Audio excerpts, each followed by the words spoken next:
Welcome back to Mr. Midnight. Tonight, we're heading to Oregon, a place where ancient forests hold secrets that were never meant to be discovered. These are 7 most disturbing true Oregon native legend horror stories. But before we begin, let me ask you something. Have you ever felt watched in the woods, like something old and patient were studying you? Most people ignore that feeling. The people in tonight's stories wish they had listened to it. What you're about to hear comes from police reports, medical records, and personal accounts that were hidden away for a reason. 7 people walked into Oregon's wilderness as one thing and came out as something else, or didn't come out at all. If you're new to Mr. Midnight, smash that subscribe button right now, because I bring you the most disturbing true horror stories you won't find anywhere else. Hit the notification bell so you never miss when darkness falls. Now, I have one warning before we start. Some of these people tried to share what happened to them. They wanted to warn us. But by the time they were able to speak, they weren't entirely human anymore.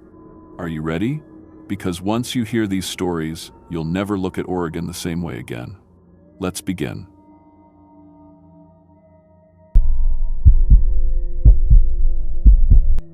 My name is Detective Sarah Martinez, and I've been investigating missing persons cases for the Oregon State Police for 15 years. I specialize in cases involving Native American reservations and tribal lands, ADMT, not because I'm Native myself, but because these cases require understanding cultural contexts that most law enforcement ignores. I've worked with tribal police on the Warm Springs Reservation, consulted with elders from 9 different Oregon tribes, and learned that some of their oldest stories aren't mythology at all. They're warnings. 3 months ago, I was assigned a case that started as a routine missing person report from Crater Lake. What I discovered wasn't just another disappearance, for height. It was proof that the most terrifying Oregon native legends are still hunting today. The Klamath people have a word, asterisk, Imish skem asterisk, the hunger that wears faces. For over a century, they've been trying to warn us about something that was never supposed to escape from the deepest full of waters of their sacred lake. I'm sharing this story because 12 more people have vanished in the past month, and the official investigation has been classified. The FBI took over, sealed the evidence, and ordered everyone involved to sign non-disclosure agreements. But some truths are too dangerous to hide. The hunger is spreading, and it's learning faster than we ever imagined. The Oregon State Police Missing Persons Unit operates out of Salem, but our jurisdiction covers the entire state. My caseload includes everything from custody disputes to human trafficking, but I've developed a specialty in cases involving tribal lands. Not just because these areas are underserved by law enforcement, but because disappearances there follow patterns that don't appear in our training manuals. The Crater Lake case began on October 15th when Elena Vasquez called our tip line. Her brother Miguel had vanished during a family camping trip 3 days earlier. Standard protocol required a face-to-face interview, so I drove the 4 hours to Portland to meet with her. The drive gave me time to review Miguel's background. Construction foreman, divorced father of 2, no criminal history, experienced outdoorsman, nothing suggested voluntary disappearance. Elena met me at a coffee shop near her work, not the police station.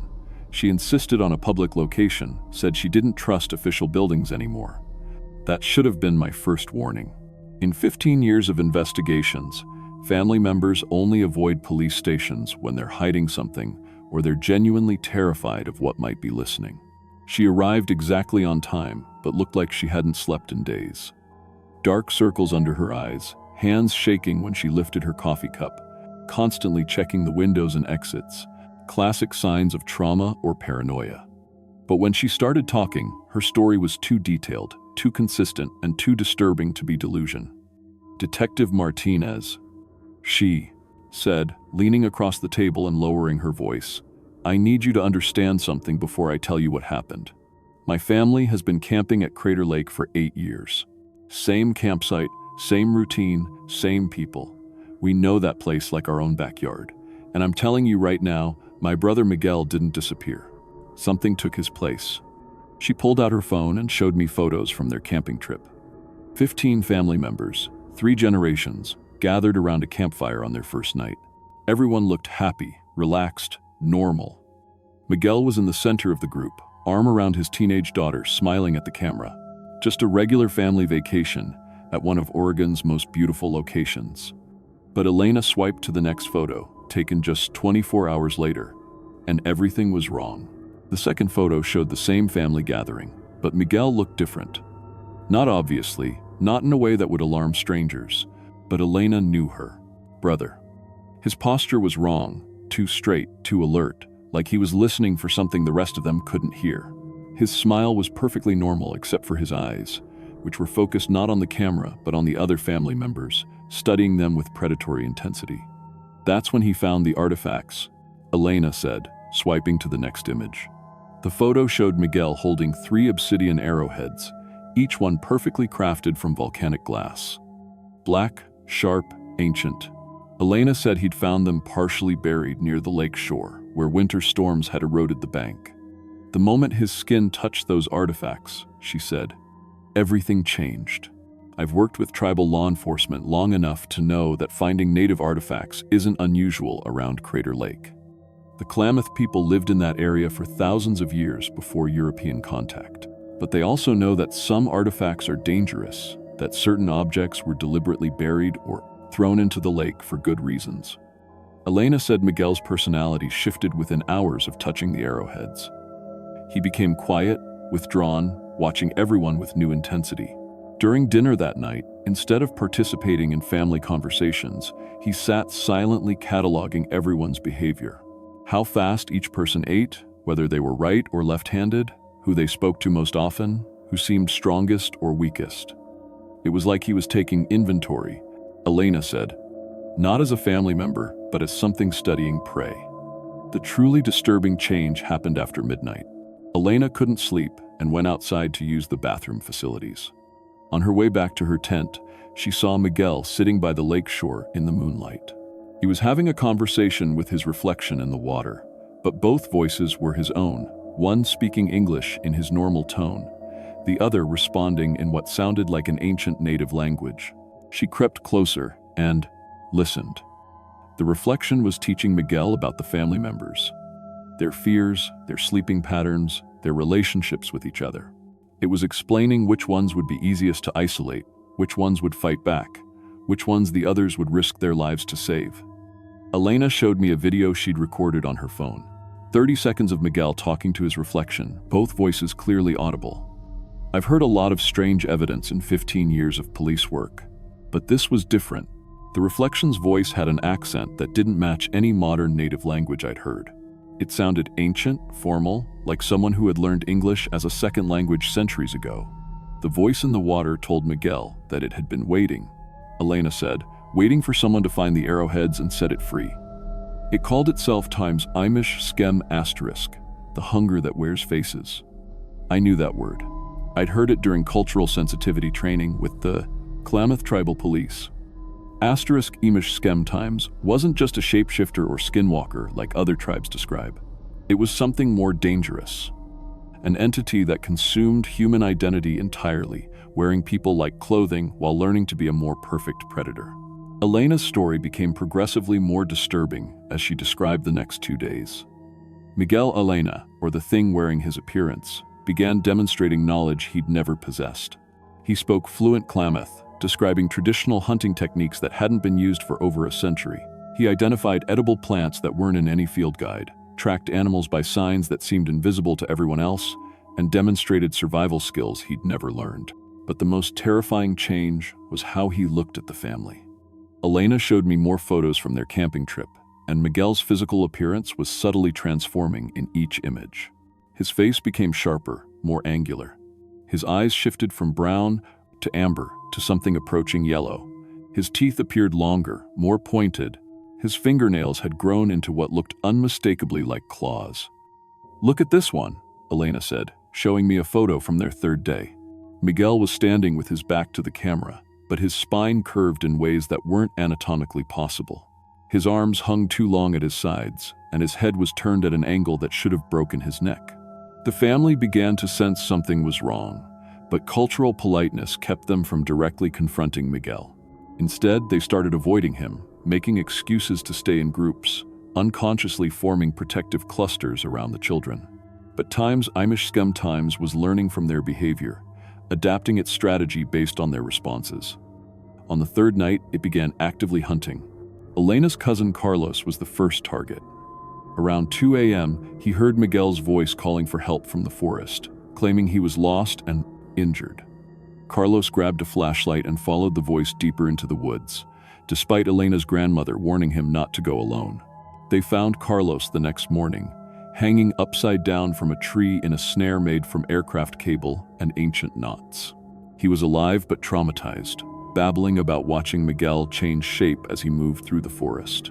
Sometimes human, sometimes wolf, sometimes bear, sometimes something with too many joints and too many teeth. The snare itself was what convinced me. Elena was telling the truth. I've worked with military veterans, hunters, and survival experts. Nobody uses aircraft cable for animal snares, and the knots Carlos described aren't taught in any modern survival course. But they match descriptions of trapping techniques used by Klamath hunters before European contact.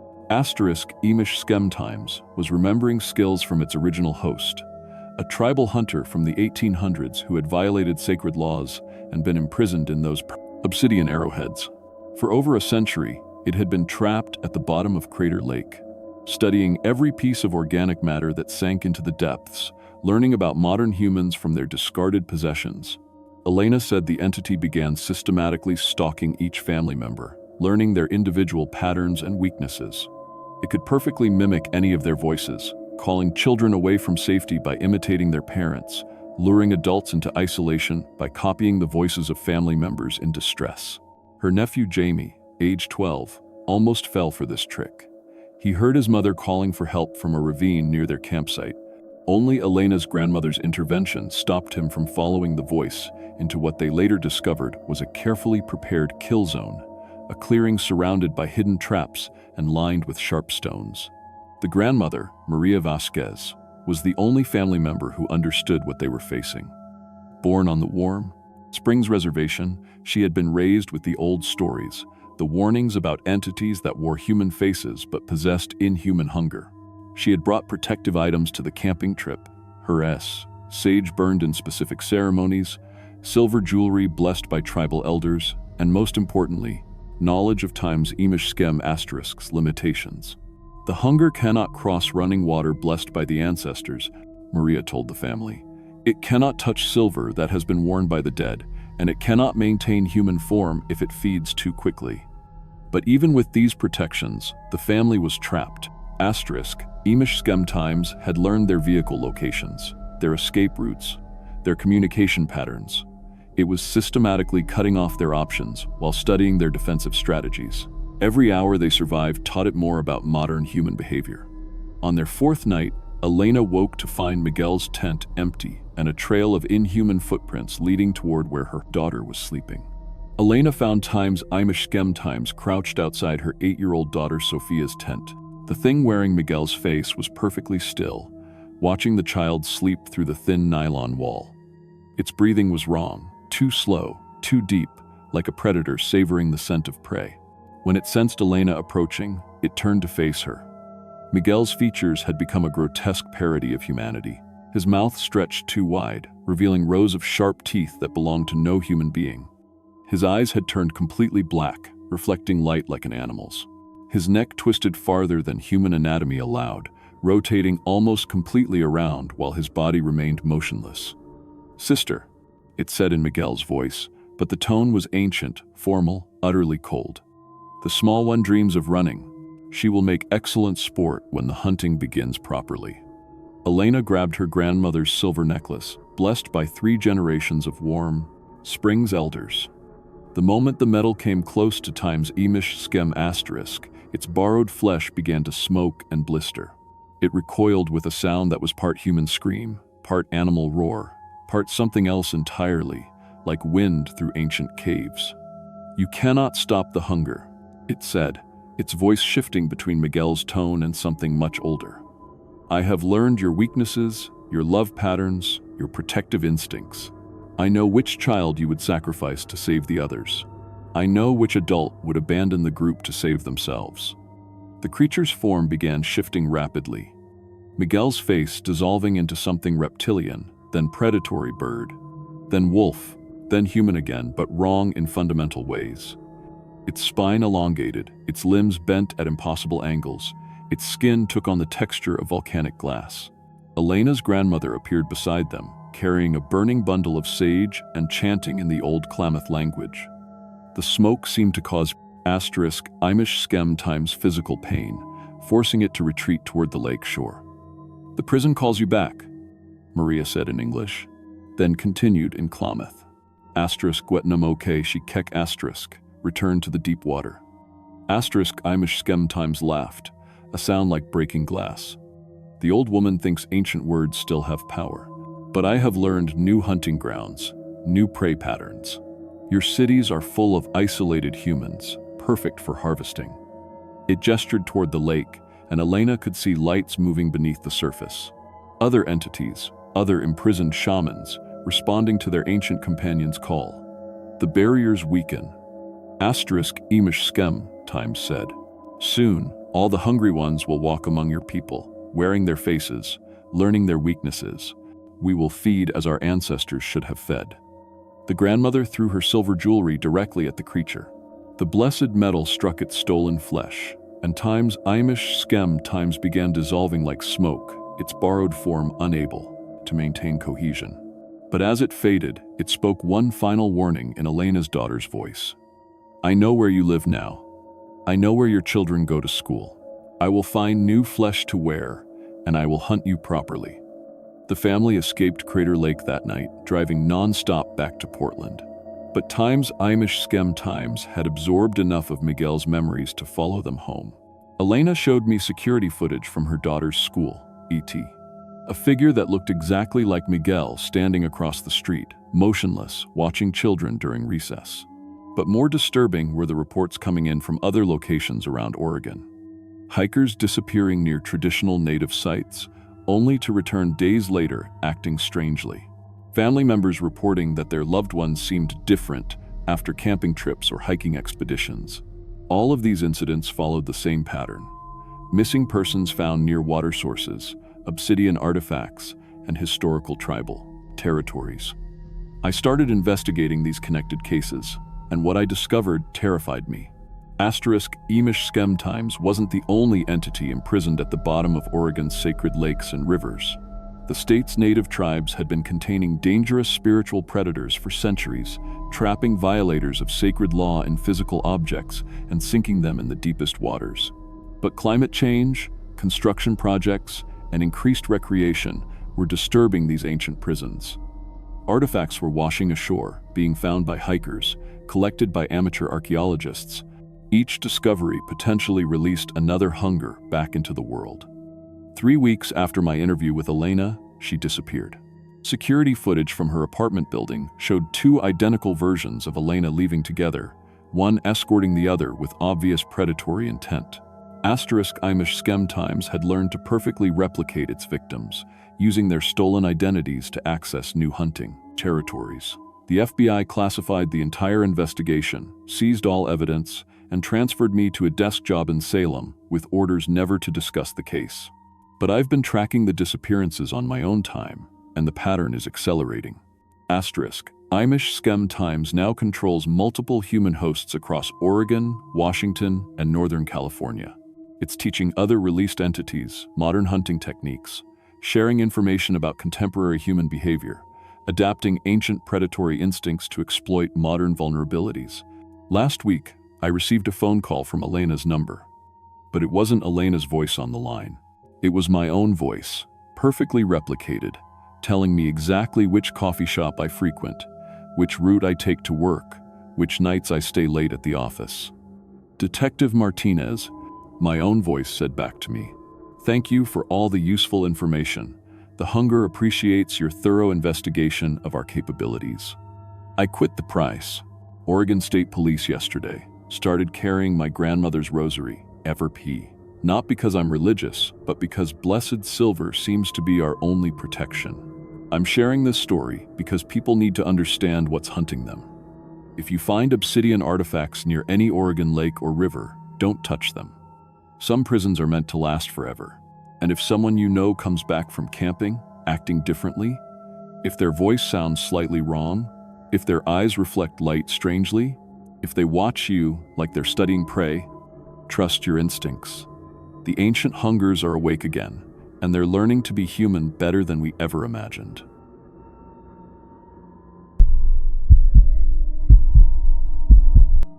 My name is Jake Martinez, and I've been delivering pizzas for Tony's Pizza Palace for 3 years.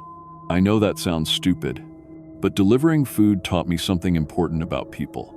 Paul Strang, you can tell everything about someone by how they answer their door. Mrs. Chen on Elm Street always has exact change ready and asks about my college classes. The construction workers on Riverside Road tip in beer money and tell me to drive safe. But the house on Maple Grove never turns on the porch light, never tips, and the guy who answers always stares at my car like he's memorizing my license plate. I'm telling you this because understanding people kept me alive for 3 years in this job. But what happened during my camping trip to Mount Hood 6 months ago wasn't about understanding people. It was about understanding something much older and much hungrier. I went camping because everything was falling apart. I'd just failed calculus for the second time and got kicked out of Portland Community College. My mom worked double shifts at the nursing home to pay for my tuition, and now that money was gone. She kept giving me these disappointed looks over her morning coffee, like I was just another failure she had to deal with. My little sister Sophia needed new school supplies, but we were spending money on my textbooks instead. I felt like I was drowning my whole family. My girlfriend Emma had dumped me the week before, saying I had no ambition, no future. She was probably right. At 19, my biggest accomplishment was knowing every shortcut between Tony's and the college dorms. I needed space to figure out what the hell I was supposed to do with my life. I'd grown up hearing stories about Mount Hood from my grandmother. She was half Warm Springs tribe, and she used to tell me legends about spirits in the forest that collected the bones of the dead. As a kid, I thought they were just scary stories to keep me from wandering off during family camping trips. But Grandma always ended those stories the same way.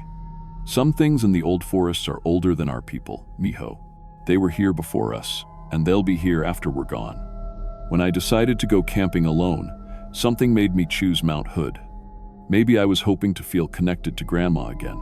She died 2 years ago, right before I started failing at everything. I loaded my Honda Civic with a tent, sleeping bag, ramen noodles, and my phone to document the trip. Maybe I'd make a travel vlog, try to monetize my YouTube channel. At least then the trip wouldn't be completely worthless. The drive took 4 hours through increasingly dense forest. By the time I reached the trailhead, the parking area was empty except for one other car, Helmy, a rusted pickup truck that looked like it had been there for months. I hiked for 3 hours before finding the perfect campsite, a grove of massive Douglas fir trees that stretched up like cathedral pillars. The ground was soft with prazensic, decades of fallen needles, and a stream ran nearby. As I set up my tent, I felt this weird sense of being watched. Not by people, I knew what that felt like from delivering to sketchy neighborhoods. This was different, older, like the trees themselves had eyes. That first night, I called Sophia to let her know I was safe. She was excited about a school science project and wanted to tell me all about volcanism. Hearing her voice made me homesick already, but also more determined to figure my life out. She looked up to me, and I couldn't keep disappointing her. Around 3 a.m., I woke up to rhythmic clicking sounds. Click, click, pause, click. Click, click, pause, click. It sounded like someone tapping sticks together, but there was a pattern to it, almost like Morse code. I figured it was branches in the wind and tried to go back to sleep, but the sound continued for over an hour. The next morning, I started exploring the area while filming myself talking about the trip. That's when I found the first bone structure. It was hidden behind a cluster of smaller trees, about 30 feet from my tent. At first glance, it looked like some kind of natural formation. But when I got closer, I realized it had been built. It was a tower of bones, animal bones arranged in intricate, deliberate patterns about 6 feet tall. The bones were all different sizes and types: deer skulls, bird wings, what looked like bear ribs, smaller bones that might have been from rabbits. But some of the bones looked ancient, weathered by decades of rain and snow, while others were fresh. There was a deer skull at the top that still had dried flesh clinging to it. "Okay, this is seriously weird," I said to my phone camera. Someone's been collecting animal bones out here and building. I don't even know what this is supposed to be.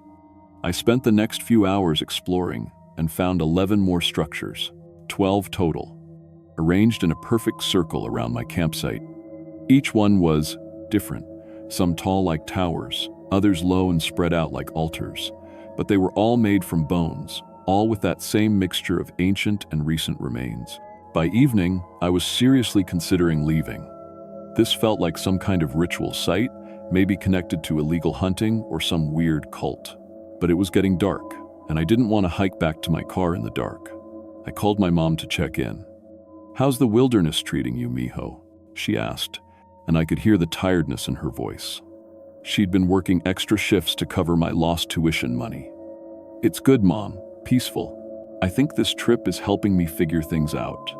"Good. Sophia misses you already. She made you a card for when you get back."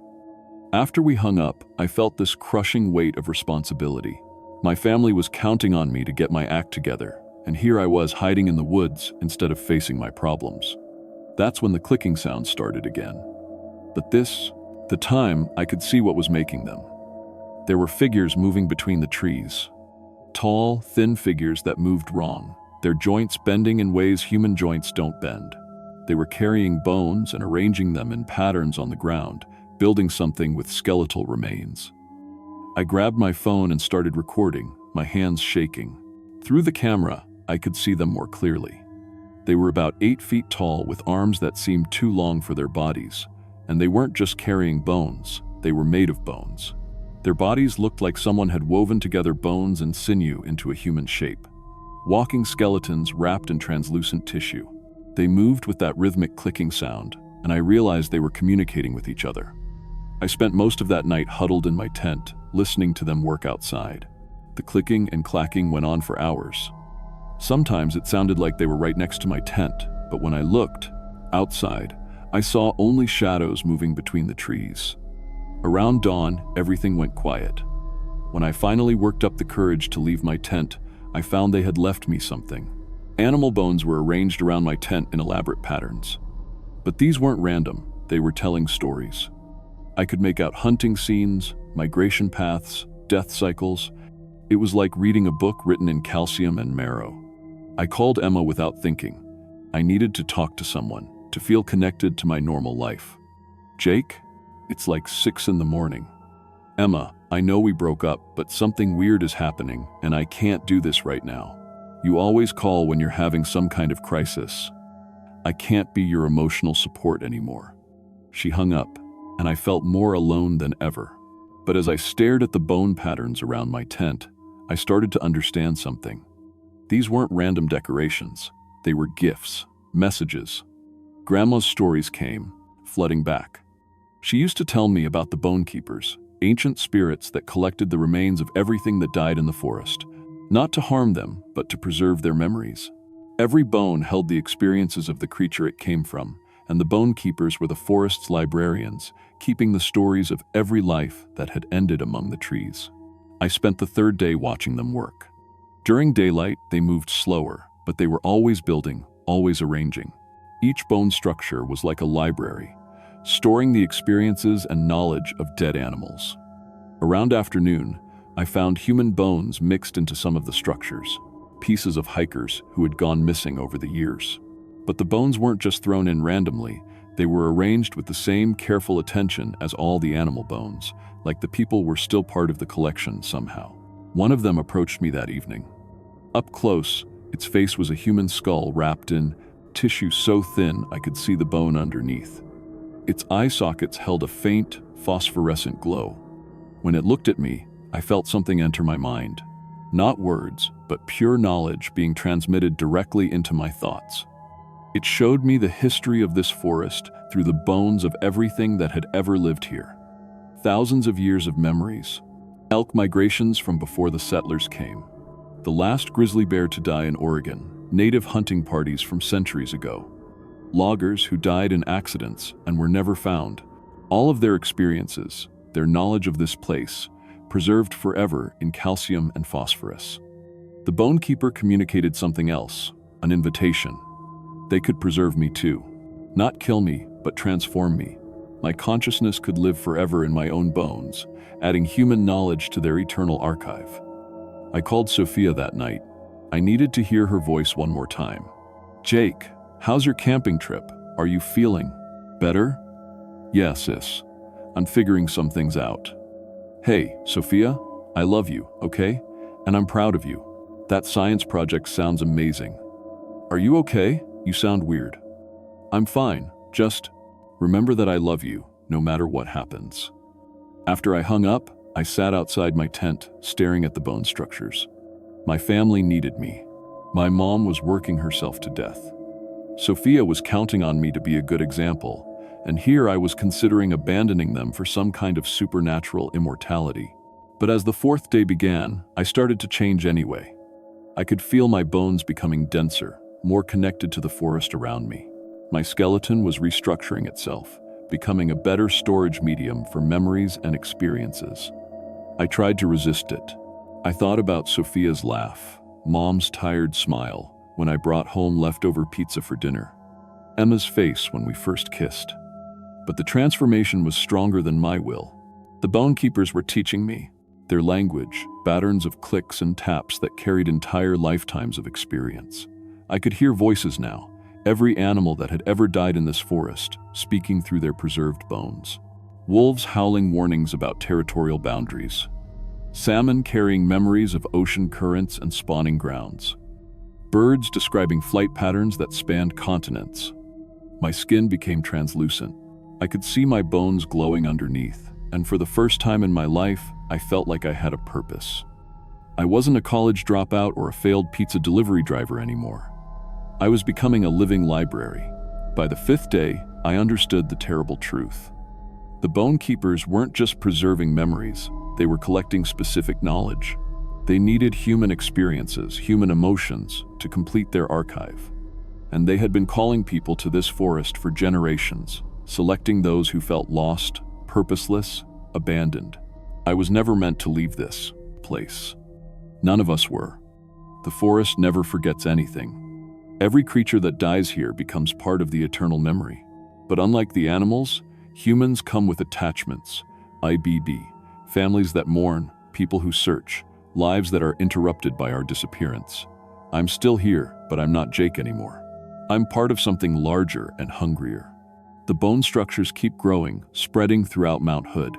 More hikers go missing every year, and their families report the same thing. They can feel their loved ones calling to them from among the trees. My mom still puts up missing person flyers with my photo. Sophia writes me letters that she burns in our backyard, hoping I'll somehow receive them. Emma started a scholarship fund in my name for students who can't afford college. They're trying to honor my memory, but they don't understand. I'm not a memory anymore. I'm a collector. And every time someone goes looking for me in these woods, every time they follow, and the bone patterns deeper into the forest, they're walking toward the same choice I made. The bone keepers are patient. They've been here since before the first humans crossed the land bridge from Asia. They'll be here long after the last cities crumble. And they're always looking for new stories to preserve. If you're reading this, if you found my phone where the rangers left it at the visitor center, understand what you're really looking at. This isn't a missing person case. This is a recruitment. The forest remembers everything. And now, it remembers you too.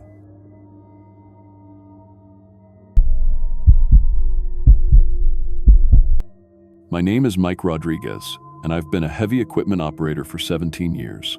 I've cleared forests from the Cascades to the coast, moved enough earth to bury entire towns, and seen every kind of equipment failure you can imagine. I've pulled bodies from collapsed trenches, watched cranes topple in windstorms, and seen grown men break down crying when million-dollar machines get swallowed by sinkholes. But nothing, absolutely nothing, prepared me for what the Yakima elders tried to warn us about in Hell's Canyon. Some forests are graveyards, and the dead don't want to be disturbed. The Oregon Department of Transportation contract seemed routine. 15-man crew, 2-mile corridor through protected wilderness, standard highway expansion. Good money, remote location, 3 months of steady work. What the state environmental report didn't mention was the Yakama tribal consultation buried on page 847. 3 paragraphs about culturally sensitive burial grounds and Traditional spiritual sites requiring respectful approach. Standard bureaucratic language we'd seen on every job.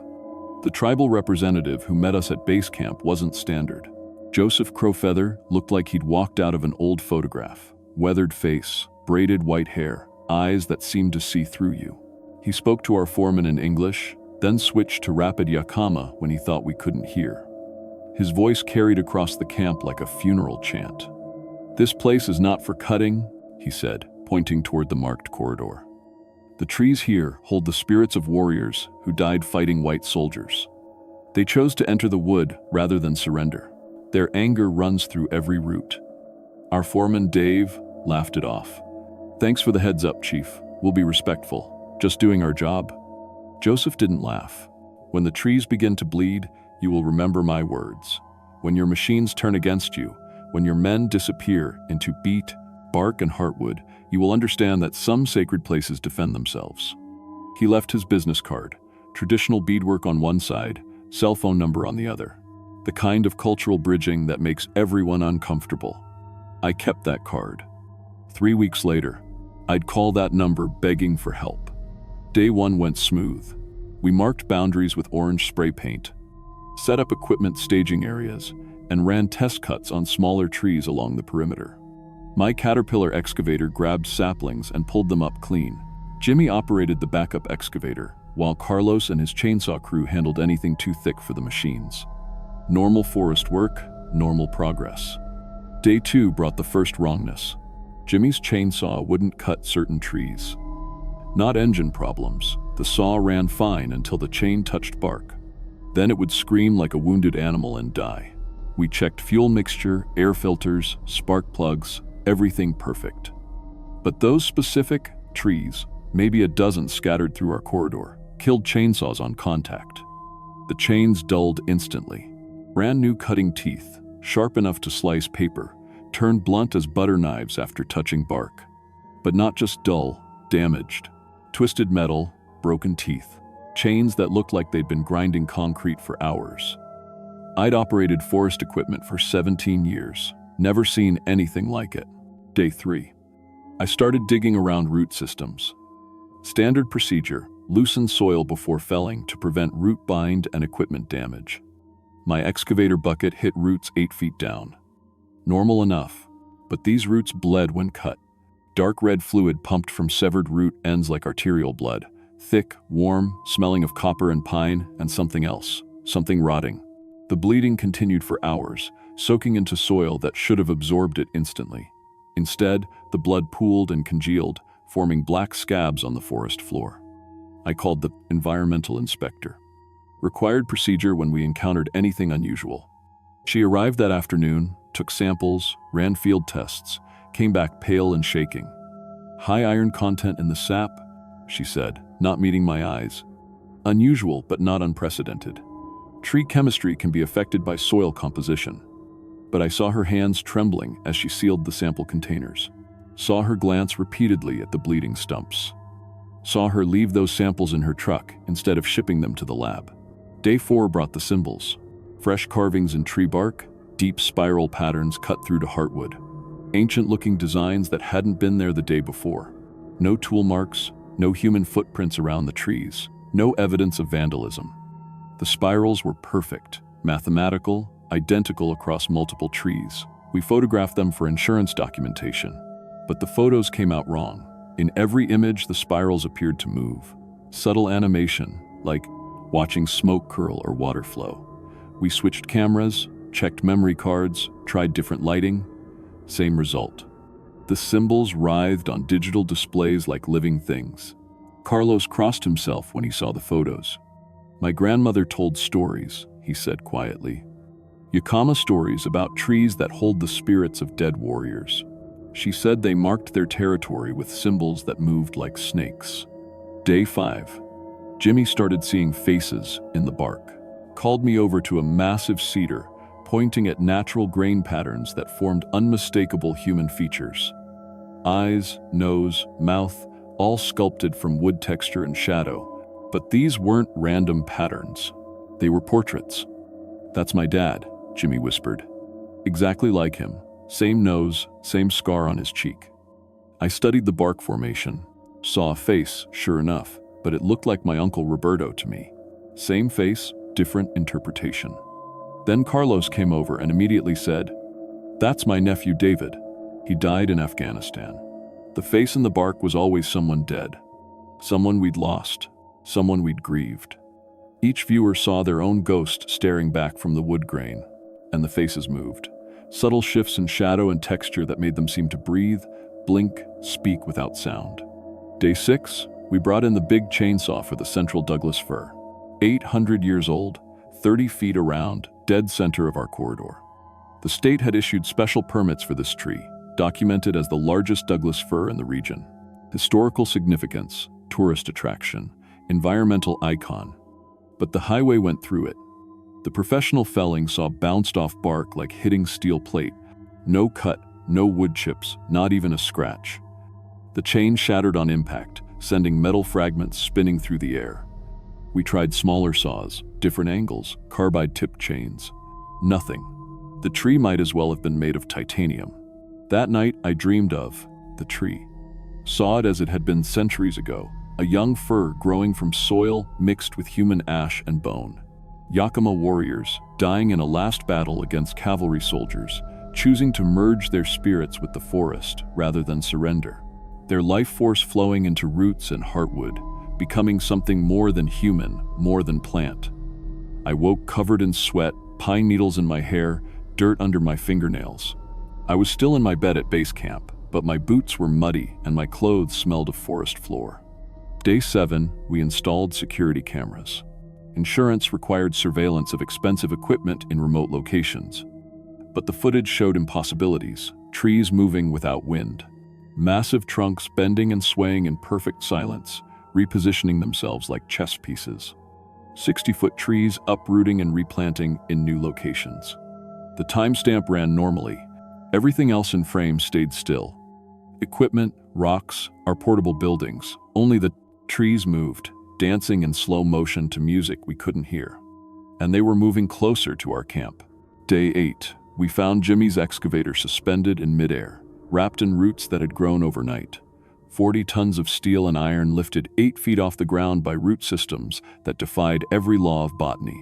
Thick roots, some wide as my waist, twisted around the cab, the boom, the tracks like massive rope.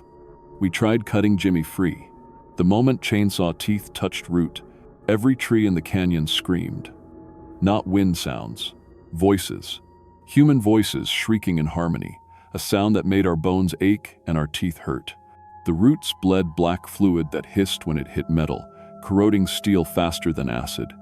Jimmy was still alive in the cab, but changed.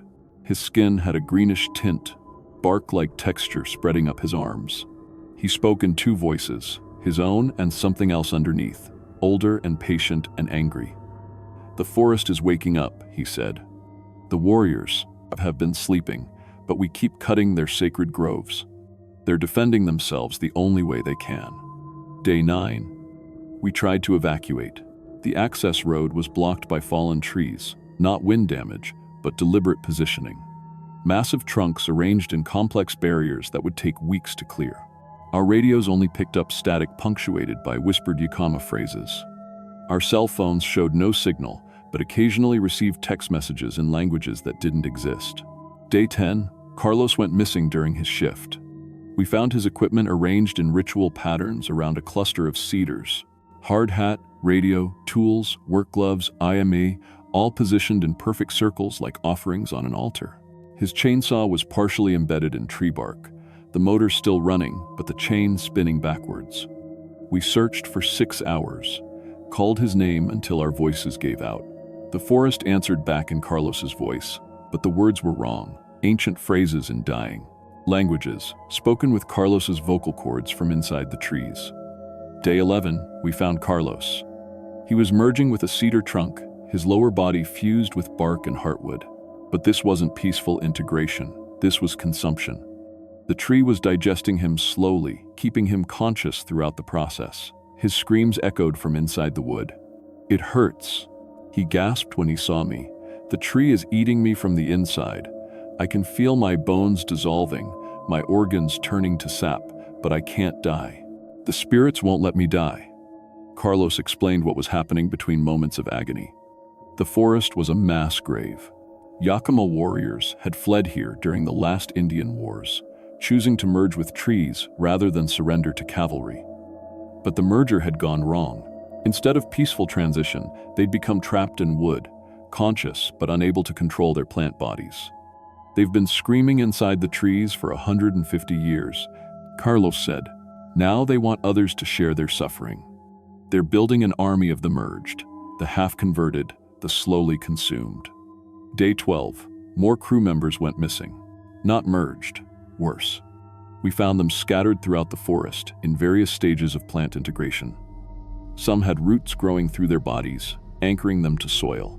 Others sprouted branches from their spines, leaves from their fingertips. All of them conscious, all of them begging for death we couldn't deliver. The forest had become a torture garden of human-plant hybrids. Workers who'd touched the wrong trees, handled bleeding roots, breathed in pollen that carried microscopic spores. The conversion process was slow, deliberate, designed to maximize suffering while preventing escape. Day 13. I tried calling Joseph Crowfeather. His phone went straight to voicemail, but the message played in reverse. When I played it backwards, his voice was clear. The warriors are awake. The forest is taking revenge. Get out while you still can. I found Jimmy hanging from his excavator, roots growing through his chest cavity and out his back. Still alive, still conscious, still screaming.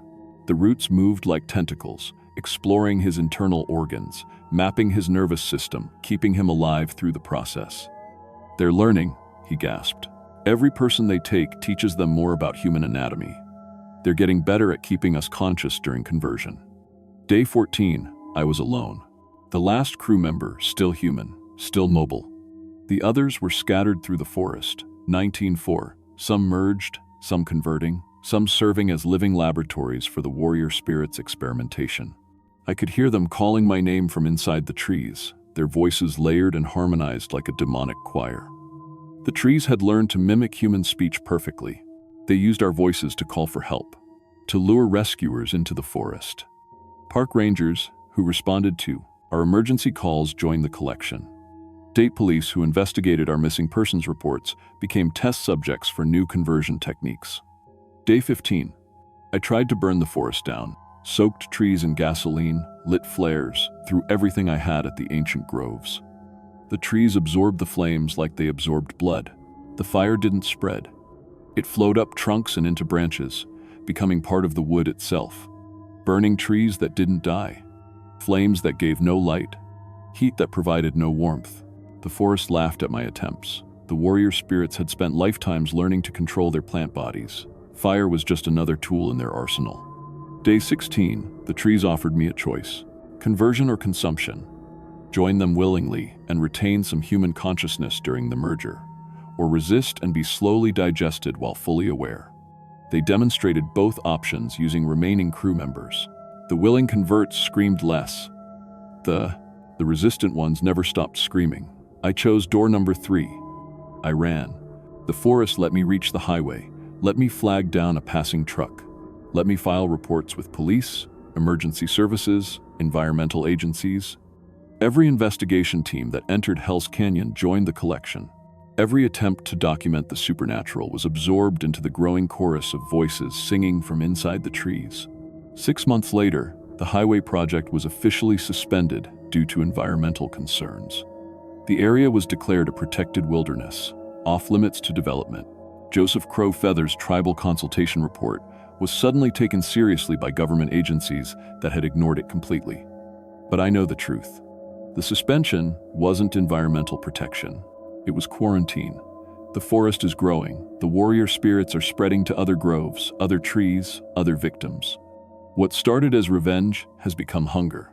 They don't just want their sacred land back. They want everything. I still have Joseph's business card. I called him once, months later, when I couldn't sleep, couldn't eat, couldn't forget the sound of Jimmy's voice calling my name from inside the cedar bark. The warriors wanted you to escape, he told me.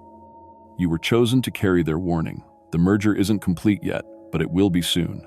When every tree in Oregon holds a human soul, when every forest becomes a city of the converted, the spirits will have their revenge against the modern world. I quit construction work, moved to the city, surrounded myself with concrete and steel. But sometimes, walking past city parks, I hear voices calling from inside the trees. Familiar voices.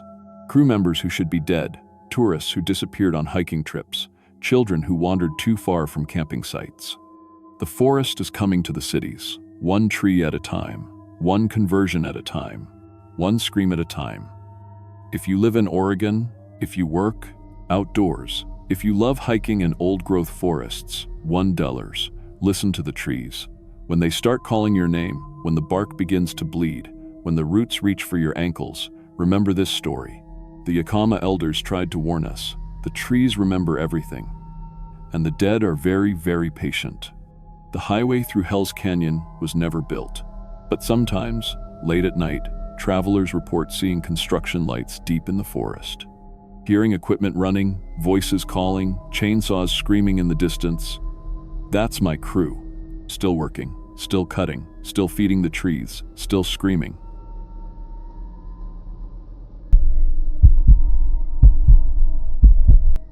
My name is Dr. Rebecca Foster, and I've been a licensed trauma psychologist for 15 years at Willamette Valley Family Crisis Center, just outside Forest Grove, Oregon. I specialize in child psychology and Native American cultural trauma.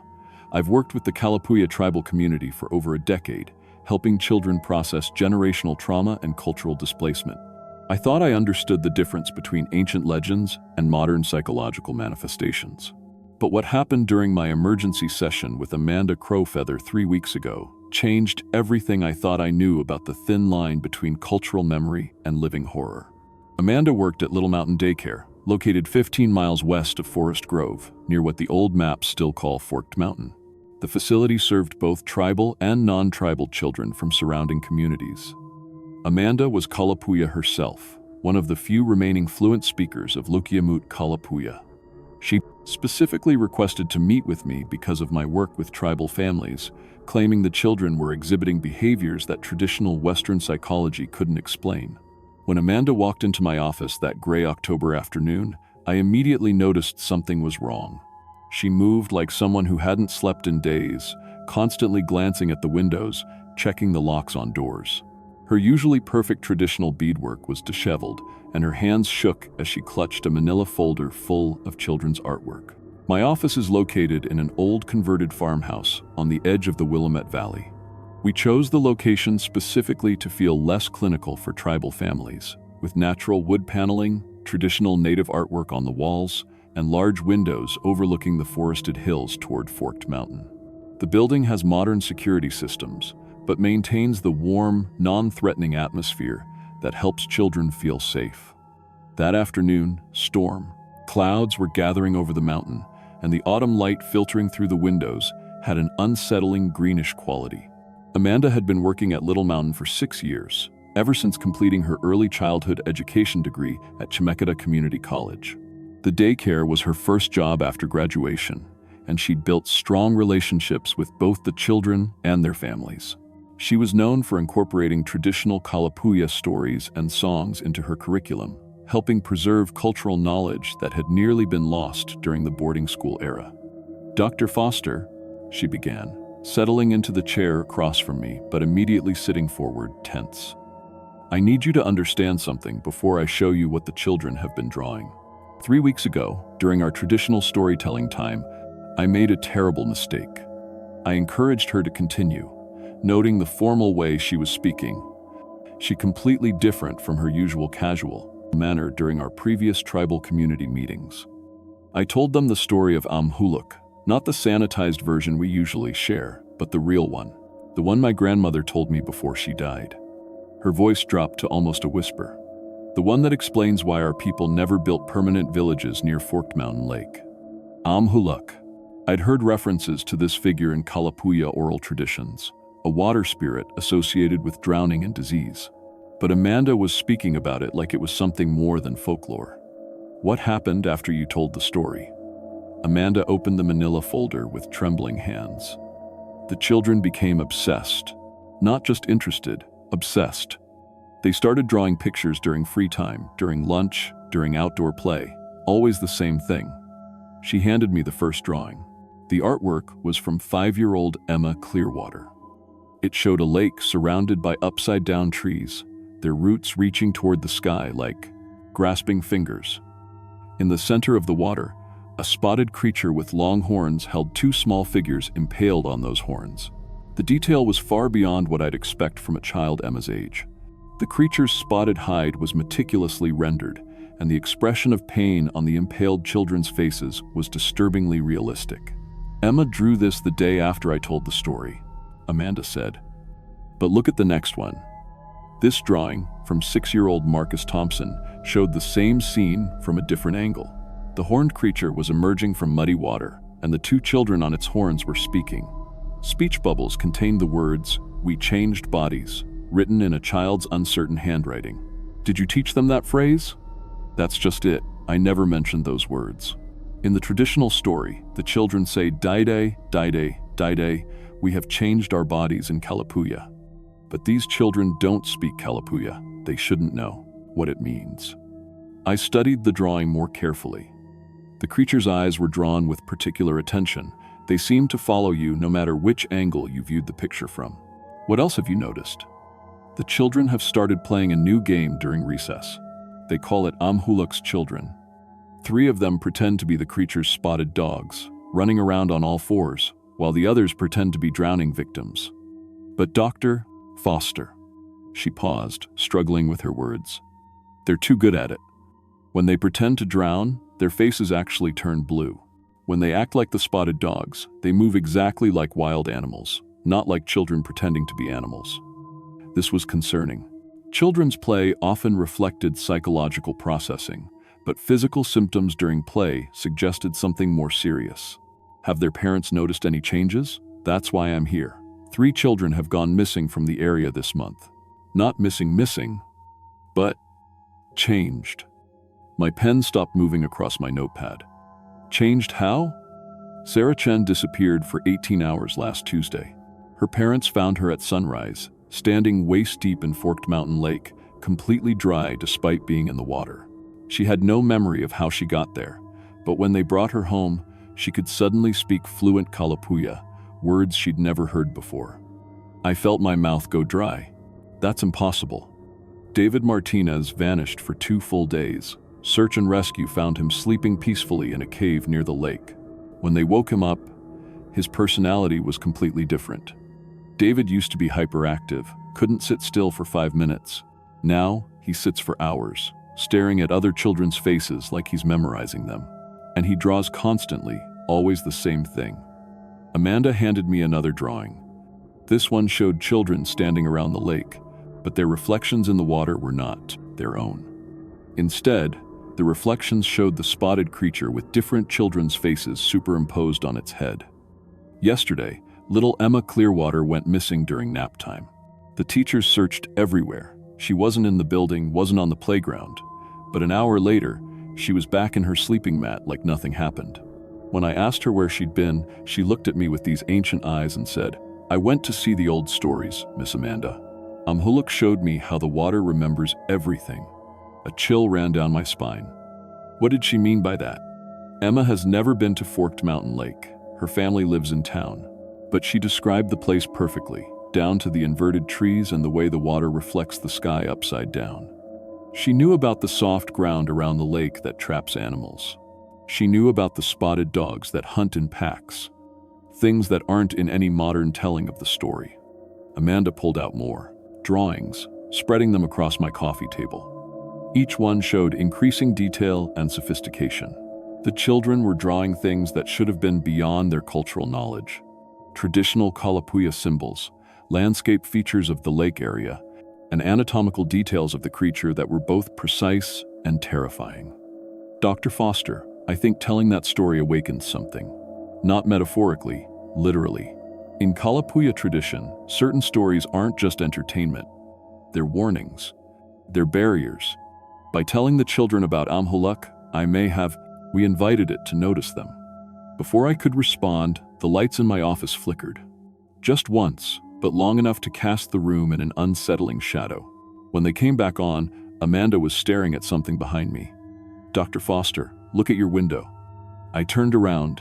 On the glass from the outside, small handprints were appearing in the condensation. Child-sized handprints, but with too many fingers. And they were multiplying, covering the entire window in a pattern that reminded me of the spotted hide in the children's drawings. "Those weren't there a minute ago," I whispered.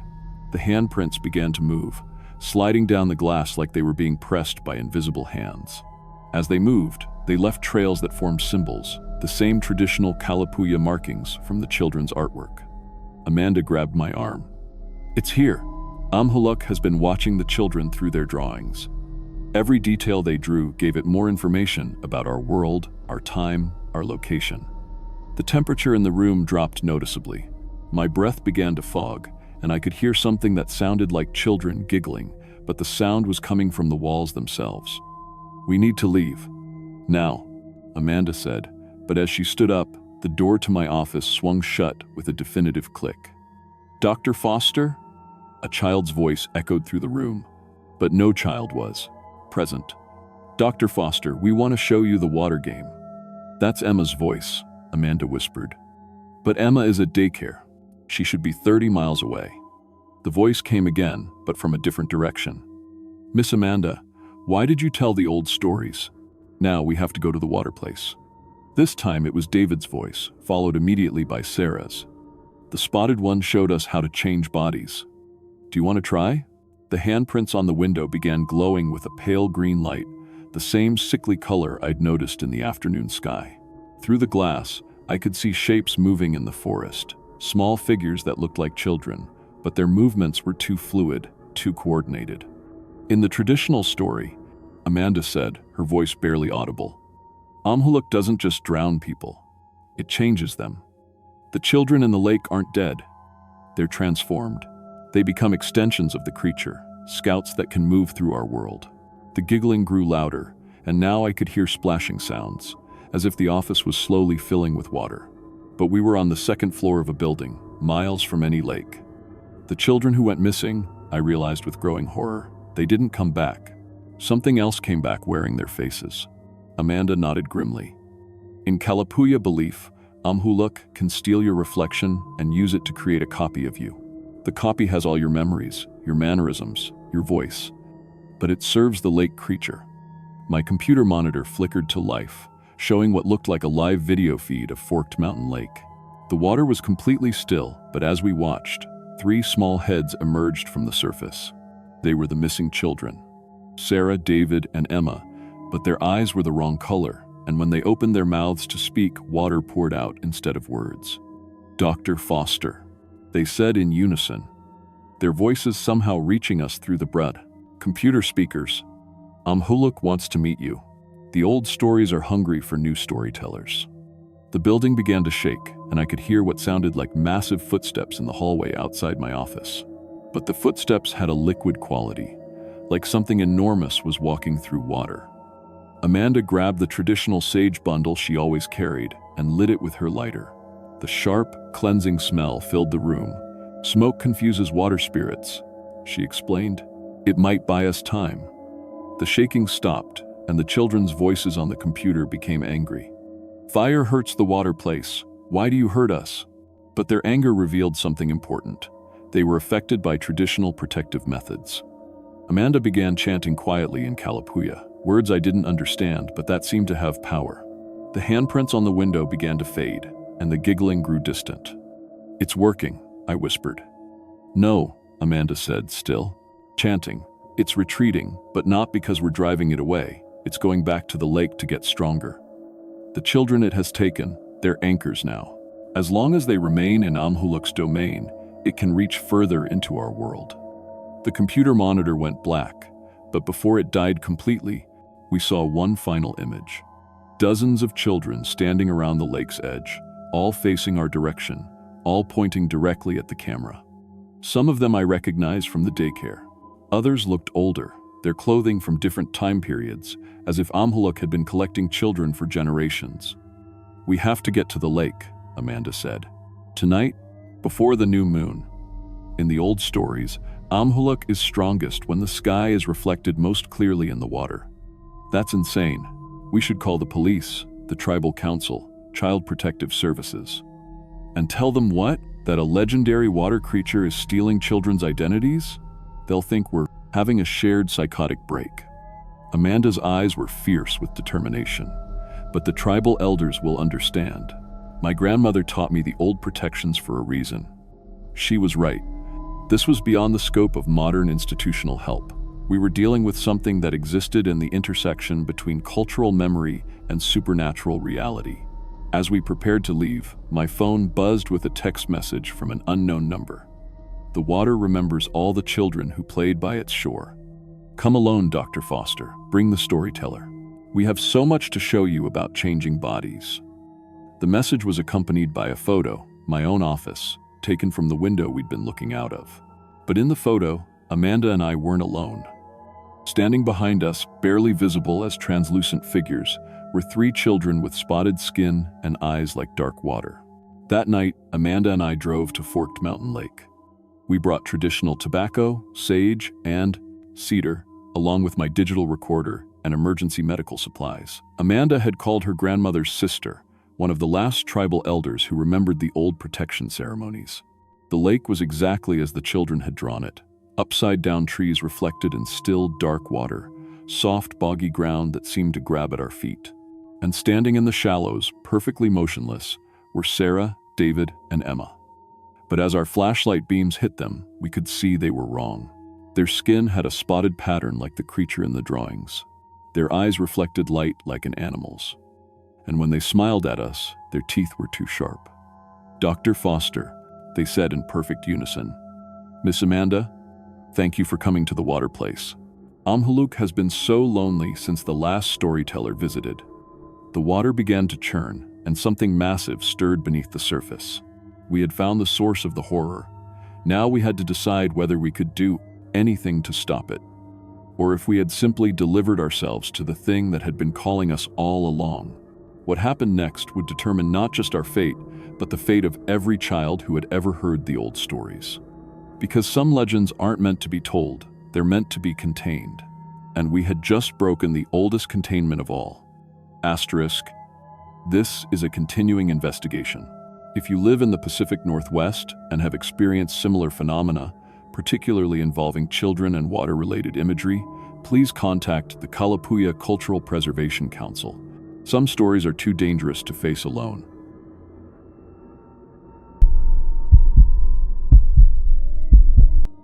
My name is Dr. Sarah Running Bear, and I've been a wildlife biologist with the Oregon Department of Fish and Wildlife for 12 years.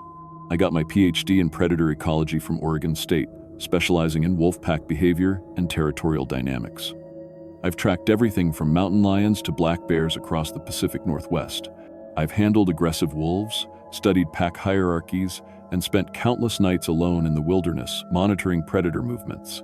But what happened in Hell's Canyon 3 years ago changed everything I thought I knew about the natural world. Some things in the wild aren't natural at all. The call came in on a Tuesday morning in late September. I was sitting in my cramped office in Salem, reviewing GPS collar data from our Cascade wolf packs, when my supervisor knocked on my door. "Sarah, we've got a situation in Hell's Canyon. Ranchers are reporting some very unusual wolf activity. I need you to take a team and investigate." The reports were bizarre. Livestock weren't just being killed. They were being hunted using what appeared to be tools. Ranchers described finding cattle caught in rope snares, positioned perfectly to funnel animals into ambush points. The attack patterns showed military-level coordination, with wolves working in precise formations that no wild pack should know. Most disturbing were the tracks. Standard wolf paw prints mixed with what looked like bipedal impressions, as if something was walking upright part of the time. I assembled my team carefully. Marcus Wolf Song was our best tracker, a Nez Perce tribal member who'd grown up in these mountains and could read sign like a book. Jennifer Chen was my graduate student, brilliant but young, working on her thesis about pack adaptation strategies. Both were experienced in the field, and I trusted them completely. We loaded our equipment into my fish and wildlife truck: GPS units, radio collars, trail cameras, camping gear, and standard tranquilizer guns for emergency wolf encounters. The drive to Hell's Canyon took 4 hours through increasingly remote country. My radio crackled with static as we lost cell coverage, leaving us dependent on satellite communication. The landscape grew more rugged with each mile. Steep canyon walls, dense pine forests, and the Snake River cutting through rock formations like a knife. This was wild country, the kind of place where people could disappear without a trace. We set up base camp at the ranger station, a small wooden building that hadn't seen maintenance in years. The local rancher, Pete Morrison, met us there with his face grim and his hands shaking slightly as he lit another cigarette. "Doc, I've been running cattle in this canyon for 30 years. Never seen anything like this. These wolves? They're thinking, planning. It's not natural." He led us to the first kill site. What I saw there made my stomach drop. A prize bull, easily 1,200 pounds, had been driven into a narrow ravine where escape was impossible. But the wolves hadn't just chased it randomly. They'd used fallen logs to block alternate escape routes, creating a perfect kill funnel. Rope marks on nearby trees showed where snares had been set. The coordination required was beyond anything in the scientific literature. Marcus knelt beside the tracks, his face growing increasingly troubled. "Sarah, these prints, they're wrong. Look at the spacing. No wolf walks with this stride length, and here." He pointed to a clear impression in the mud. "This pad print has claw marks, but the depth suggests it was made by something much heavier than any wolf I've seen." Jennifer was examining the rope fragments with growing excitement. "Doctor, Running Bear, this is incredible. We're looking at tool use in wolves. This could revolutionize everything we know about canine intelligence." Her enthusiasm made me nervous. In science, revolutionary discoveries usually meant you'd made a mistake somewhere. That night, sitting around our camp stove, I radioed headquarters in Salem. The static was terrible, cutting in and out as I tried to report our preliminary findings. "Base, this is Running Bear. We've confirmed unusual predator behavior, but we need more time to assess the situation. Requesting 3 additional days in the field."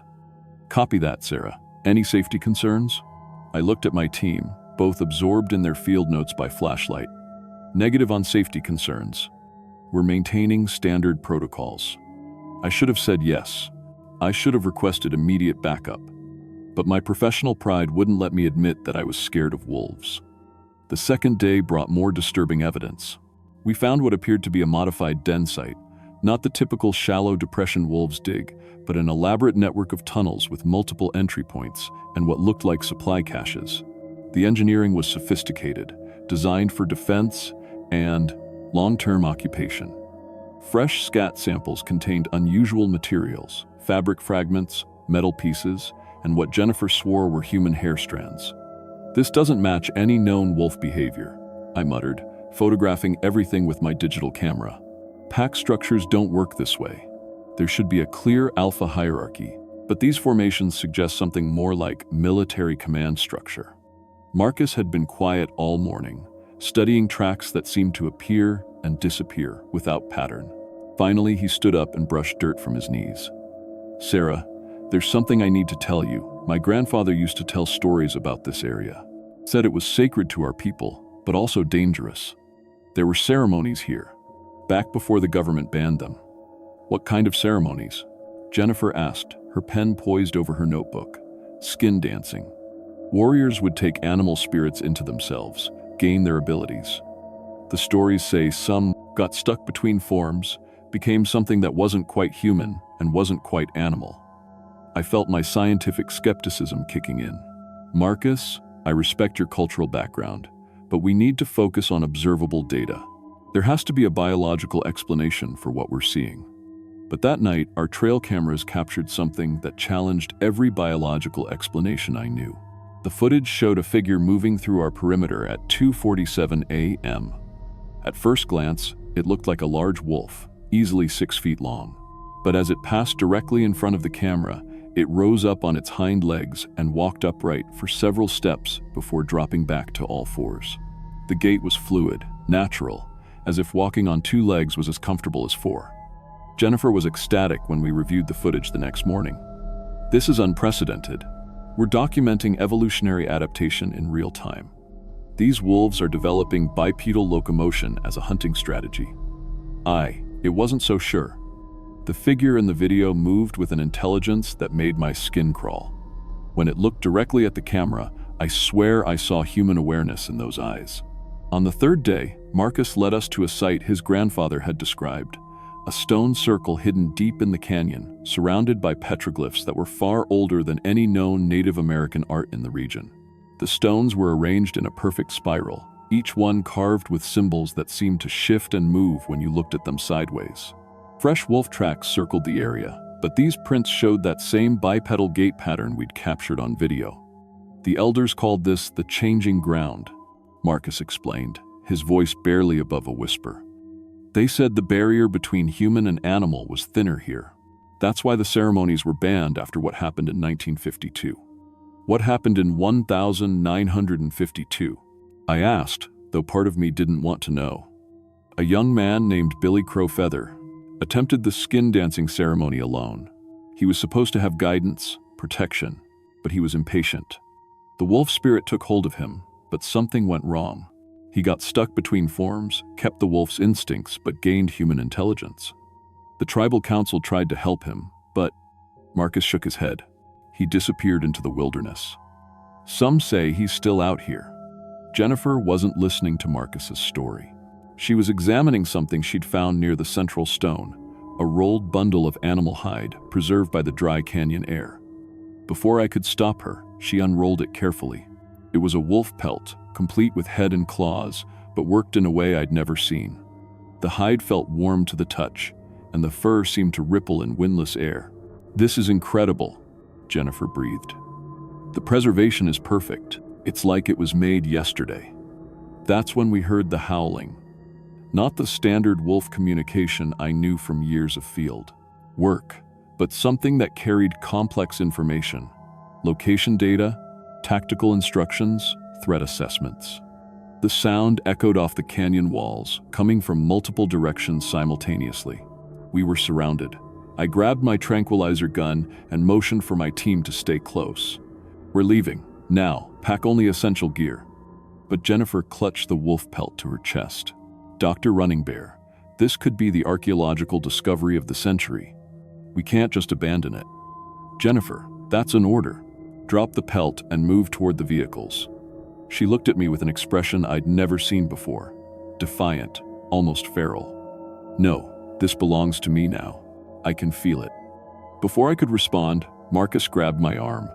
"Sarah, look." Shapes were moving through the trees around us. At first glance, they looked like wolves. Gray fur, pointed ears, predator grace. But they moved upright through the underbrush, using their front paws like hands to push aside branches. Their eyes held intelligence that no animal should possess. And leading them was a figure that made my blood freeze. It had been human once. I could see the bone structure, the basic body plan, but it was covered in thick gray fur. It walked upright but could drop to all fours instantly. When it spoke, the voice was human words coming from a wolf's throat. "Dr. Running Bear, we've been watching your research. Very thorough work." I raised my tranquilizer gun, but my hands were shaking so badly I couldn't aim. "What are you?" "I was Billy Crowfeather 70 years ago. Now I'm something better. The first of a new kind." His eyes, yellow and predatory, fixed on Jennifer. "And she's about to become the second." Jennifer was stroking the wolf pelt, her movements becoming more fluid, more animal-like. "The transformation is voluntary," she said, but her voice sounded different, deeper. "I can feel the wolf spirit. It's offering me abilities beyond human limitation." "Jennifer, put down the pelt. That's not science, that's evolution." She finished. "Natural selection in action. Humans have had their chance to coexist with the wilderness. We failed. Now it's time for something better." Marcus was backing toward our vehicles, but more wolf-human hybrids emerged from the forest, cutting off our escape routes. They moved with perfect coordination, communicating through subtle body language and low growls that carried complex meaning. Billy Crowfeather, or what he'd become, smiled with too many teeth. "Your research will continue, Dr. Running Bear. But not the way you planned. We need human knowledge to expand our territory, protect more sacred sites from development. You can join us willingly, or we can take what we need from you by force." Jennifer was changing. The wolf pelt seemed to be merging with her skin, and her movements became increasingly predatory. When she looked at me, her eyes were already yellow. "Sarah, you don't understand what you're fighting. We're not destroying humanity, we're improving it. Enhanced senses, superior physical abilities, but keeping human intelligence and problem-solving skills. Jennifer, fight it. You're a scientist. You know this isn't possible." "Science evolves," she said, her voice now fully inhuman. "And so do we." That's when Marcus made his move. He'd been quietly circling toward the stone circle, while Billy was focused on me. "Sarah, the center stone, it's the anchor point." I didn't understand what he meant, but I trusted his cultural knowledge more than my scientific training at that point. I dove toward the central stone, hoping to disrupt whatever supernatural force was maintaining this impossible situation. But Billy was faster. He intercepted me with speed that no human could match, pinning me to the ground with claws that could have shredded my throat. "The old ways are returning, Dr. Running Bear. The wilderness is taking back what was stolen from it. You can be part of that restoration, or you can be eliminated as a threat." Marcus reached the stone circle and began chanting in a language I didn't recognize. The effect was immediate. The hybrid wolves howled in pain, and Billy's grip loosened. Whatever power had been holding this place together was destabilizing. "Run!" Marcus shouted. "I can't hold this long." I scrambled toward our truck, but Jennifer, or what she'd become, blocked my path. "You're making a mistake, Sarah. The pack protects its own. We could have offered you immortality. Perfect adaptation to the wild. Now you're just a witness who knows too much." The ground around the stone circle was beginning to crack, and the air itself seemed to be tearing apart. Marcus's chanting grew louder, but I could see the effort was killing him. Blood was streaming from his nose, and his hands were shaking with exhaustion. Billy and his pack were regrouping, their supernatural coordination faltering but not broken. "Kill the tracker," he ordered. "The woman is still useful." I had to choose: save Marcus and lose any chance of warning the outside world, or escape and let him die to protect others. The decision tore my heart apart, but I knew what Marcus would want me to do. I reached the truck and gunned the engine, tires spinning in loose rock as I raced toward the canyon exit. In my rearview mirror, I saw Marcus fall as the hybrid pack swarmed him. The stone circle collapsed with a sound like thunder, and the forest went silent. The drive to cell phone coverage took 3 hours. When I finally reached a signal, I called my supervisor with shaking hands. "Base, this is Running Bear. We have a situation. Marcus Wolfsong and Jennifer Chen are dead. Aggressive wolf pack in the Hell's Canyon area. Requesting immediate evacuation." The official report I filed described a standard predator encounter that went wrong. Equipment failure, communication breakdown, tragic accident. The investigation found no unusual evidence, no supernatural elements, nothing that would challenge the known laws of biology. But I know the truth. Jennifer and Marcus are still out there, leading a pack that's spreading across the Pacific Northwest. The missing hikers, the unexplained wildlife attacks, the government's sudden interest in establishing wildlife corridors that coincidentally protect sacred Native American sites, it's all connected. I'm still a wildlife biologist, still tracking predator populations for the state of Oregon. But now I have a different mission. I identify threats to the pack's territory, tourists who venture too close to sacred sites, developers who want to build in protected areas. I report their activities through official channels, and they have accidents, wildlife encounters, hunting mishaps, disappearances that get blamed on the dangerous wilderness. The wild places are fighting back through, creatures that are no longer quite animal and no longer quite human, and I'm helping them win because the alternative is letting them hunt me.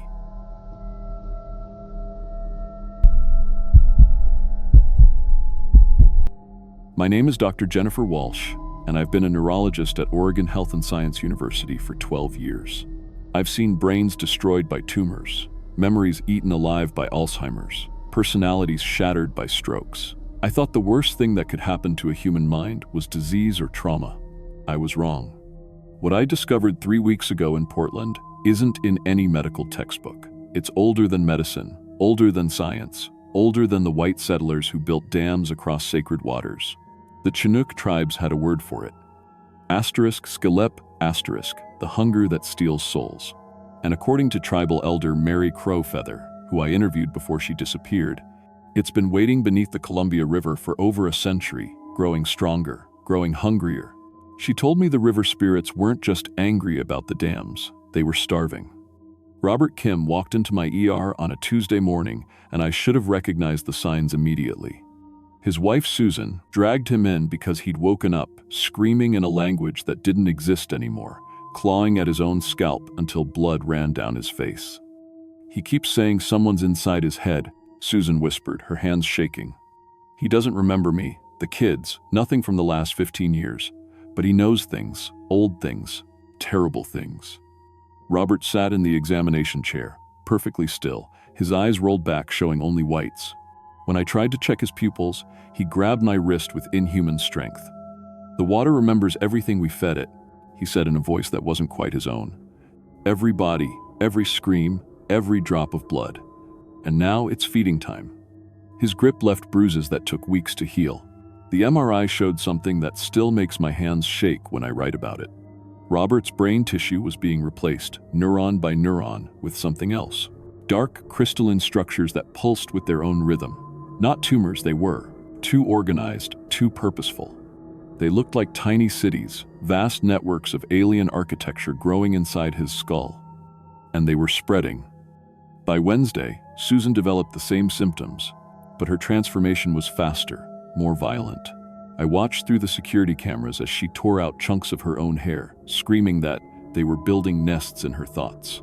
The crystalline structures in her brain were larger, more complex. When she spoke, multiple voices layered together, her own, mixed with something ancient and hungry. "The children taste sweetest," she whispered during her last coherent moment. "Their memories are like honey to the drowned ones." Their kids, Emma and David, were brought in Thursday morning. What I saw in that family room still wakes me up screaming. The children weren't just speaking Chinook, they were speaking in perfect harmony. Their voices synchronized like they shared the same consciousness. But their words weren't traditional songs or stories. They were describing how human brains taste when you eat them while the person is still alive. Emma, 12 years old, drew pictures of people with their skulls cracked open like eggs, dark things with too many eyes feasting on the pink-gray contents. David hummed traditional melodies while sketching detailed anatomical diagrams showing the most efficient ways to extract memories from living tissue. The crystalline structures in their brains were massive, spreading through their neural tissue like cancer. But they weren't dying. They were becoming something else entirely. By Friday, every staff member who'd treated the Kim family was infected, but the transformation wasn't the peaceful cultural awakening I first thought. Dr. Martinez was found in the supply closet, eating raw meat from the cafeteria while chanting in a dead language. Nurse Sarah had carved traditional symbols into her arms and legs, precise incisions that spelled out instructions for ritual cannibalism. The symbols matched petroglyphs found at massacre sites along the Columbia River. I started researching frantically, calling tribal historians, archaeologists, anyone who might know what we were dealing with. That's when I found the records that the Oregon Historical Society had buried for decades. In 1855, just before the Yakima War, several Chinook fishing villages along the Columbia simply vanished overnight. No bodies, no signs of struggle. The only evidence was found weeks later by Army Scouts, HEMSE, geometric symbols carved into every tree, rock, and riverbank for miles. Symbols that, when viewed from above, formed a massive spiral pattern centered on what would eventually become the Bonneville Dam site. The Army report, classified until 1973, described the symbols as instructions for feeding the water spirits with human consciousness. Mary Crowfeather was the last living member of the traditional Waterkeeper clan. She was 93 and dying of cancer when I interviewed her. Her family had guarded the truth for 7 generations. The spirits weren't our spirits.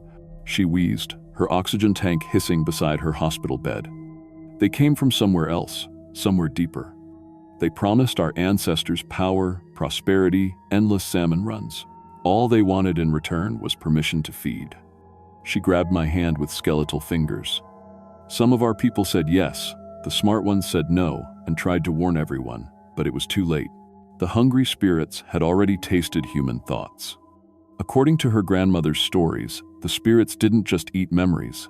They ate the neural pathways themselves, consuming the physical structures that make consciousness possible.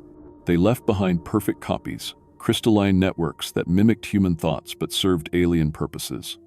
The people who vanished in 1855 didn't die, Mary whispered. They became farms. Human cattle, bred and harvested for their thoughts.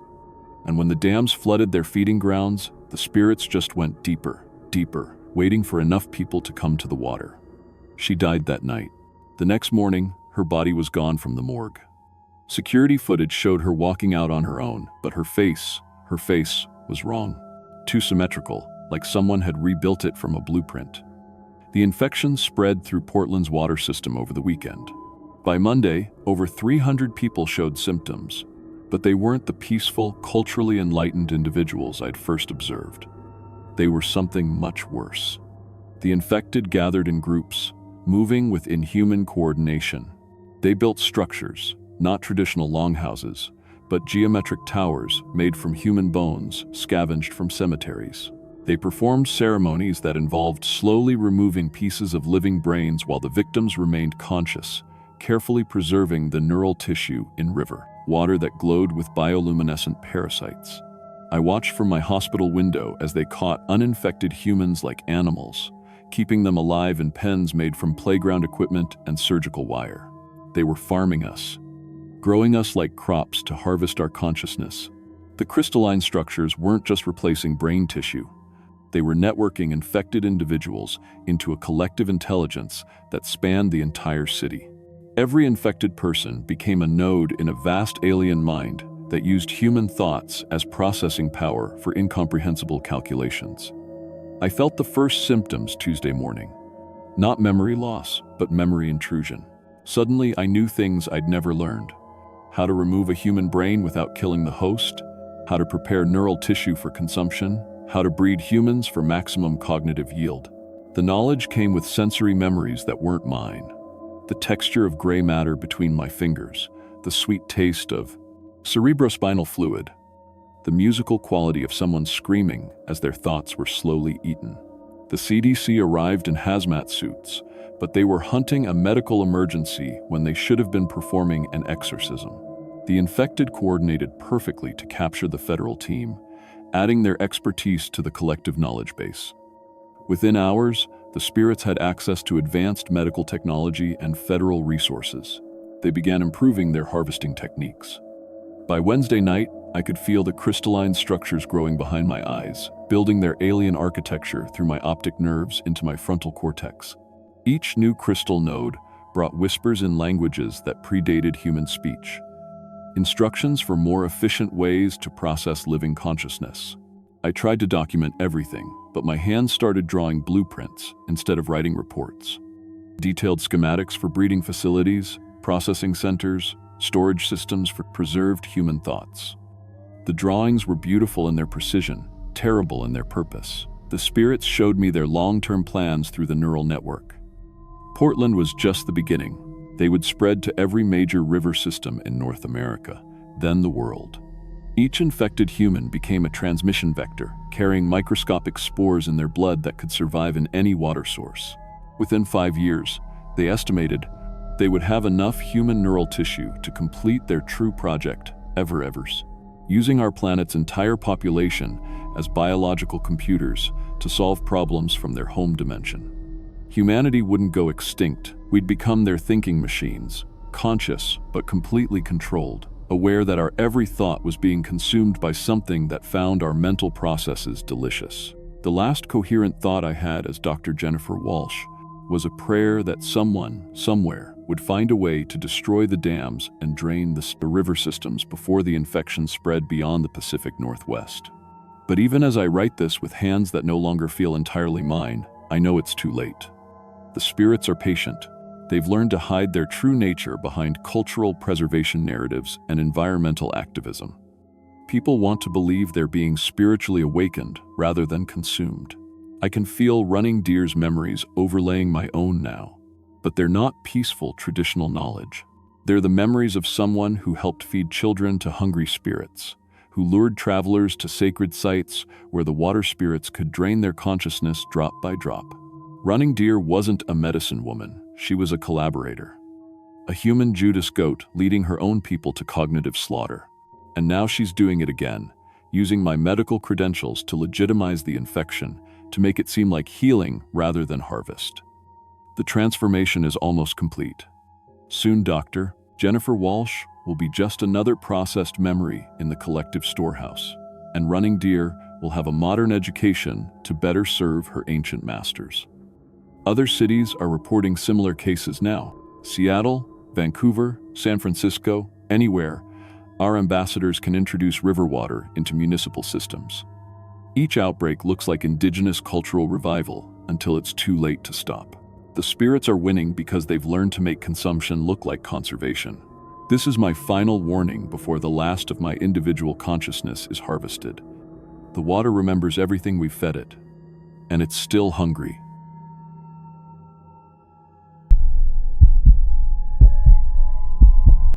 My name is Marcus Thompson, and I've been an auto mechanic for 12 years here in Salem, Oregon. I've fixed everything from logging trucks to search and rescue vehicles, worked with the Confederated Tribes of Warm Springs on their fleet maintenance for the past 5 years. Through that work, I've heard stories. Old stories that the elders still whisper about certain places in the Cascades. Places where the ancient rules still apply, where the old hungers never died. I always figured they were just trying to keep outsiders away from sacred sites. I was wrong. What happened at Mount Jefferson last September didn't just change what I believe about the wilderness, it changed what I am. And I'm writing this because I need someone to know the truth before I can't tell it anymore. The breakup with Jenny was just an excuse. I'd been hearing the stories about Jefferson Park for months from Tommy Bearcloud, one of the Warm Springs mechanics. His grandfather had been a traditional storyteller, keeper of the old warnings. Tommy told me about the times at Toyak Asterisk, the hunger-cursed ones who'd been banished to the high places generations ago. Not Wendigo exactly, but something similar. People who'd broken the most sacred taboos during the famine winters, consumed human flesh, and been transformed into something that could never be satisfied. They're still up there, Tommy had said, working on a tribal police cruiser. My grandfather's grandfather saw them during the last bad winter. They look like huge birds now, but they remember being human. They remember the taste. He'd looked at me seriously then. White people think all our stories are myths. But some warnings are real, Marcus. That's why we don't camp in Jefferson Park anymore. I should have listened. But Jenny had just left. Said I was becoming obsessed with Indian ghost stories instead of focusing on our relationship. Maybe she was right. I'd been spending more time listening to tribal stories than working on our problems. But those stories felt more real than anything else in my life. So when she moved out, I decided to prove something to myself, or maybe I just wanted to understand what I'd been hearing. I loaded my truck that Friday morning in September, telling myself it was just a camping trip. But I'd packed differently than usual, brought my dad's old Marine survival gear, extra rope, even his Vietnam-era K-bar knife. Something deep in my gut knew this wasn't going to be a normal weekend in the woods. The drive up Highway 22 felt wrong from the start. Too few cars, and the ones I did see had their windows up tight despite the perfect September weather. At the Santiam Pass, I stopped for gas and mentioned to the clerk I was heading to Jefferson Park. Old native guy behind the counter, might have been Warm Springs, might have been one of the other local tribes, just shook his head.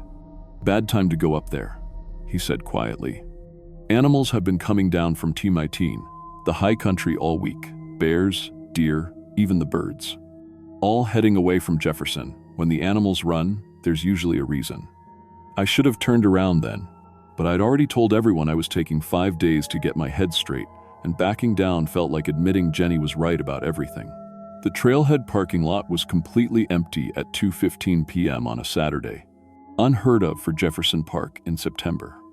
But what really got my attention was the silence. I've been hiking these mountains since I was a kid with my dad, and I'd never heard anything like it. No bird calls, no insect noise, no rustling in the underbrush. Even the wind seemed muted, like the forest was holding its breath. The hike up took longer than usual because I kept stopping to listen. The silence wasn't natural. It was the kind you get when predators are near, and everything else has gone into hiding. By the time I reached Jefferson Park around sunset, my nerves were stretched tight as guitar strings. I set up camp by the main lake, trying to shake off the feeling that I was being watched. Jefferson Park had always been one of my favorite places. Those pristine alpine lakes reflecting Mount Jefferson's Pyramid Peak. Meadows full of wildflowers, the kind of wilderness that makes you feel connected to something eternal. But that evening, sitting by my campfire, eating cold beans, the beauty felt like a mask hiding something hungry. The singing started around 10 p.m. At first, I thought it might be other campers, maybe a group doing some kind of spiritual retreat. But as I listened, the harmonies became more complex, more layered. Dozens of voices weaving together in patterns that hurt to follow, melodies that seemed to bypass my ears and dig straight into my brain.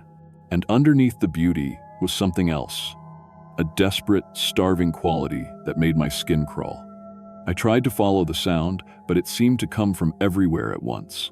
Sometimes it sounded like it was coming from across the lake, sometimes from the ridge above, sometimes from right behind my tent. When I'd shine my flashlight toward where I thought the voices were coming from, they'd fade away, only to start up again from a different direction. By midnight, I recognized some of the words. They were singing in what sounded like Sahaptin, the traditional Warm Springs language. Tommy had taught me a few phrases, and I caught fragments. Words about hunger, about winter, about the taste of warm blood. The songs weren't celebration or ceremony. They were times planning asterisk. I didn't sleep that first night.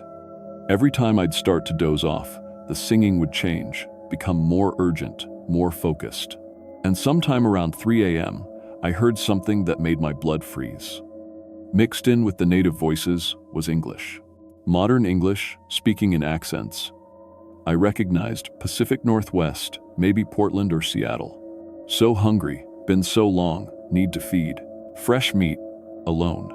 No one will look here. Remember the taste, remember being full. These weren't ancient spirits. These were recent voices. People who'd learned the old songs but spoke like they'd been alive in the past few decades. People who'd gone missing and been changed into something else. Dawn came gray and cold, with fog rolling off the lake like smoke. I crawled out of my tent, feeling like I'd been awake for days. That's when I found the first signs around my campsite. Not tracks exactly, but disturbances in the soil. Circular patterns scraped into the dirt, like something large had been dancing around my tent all night, and in the center of each circle was a small pile of bones. Animal bones, I told myself.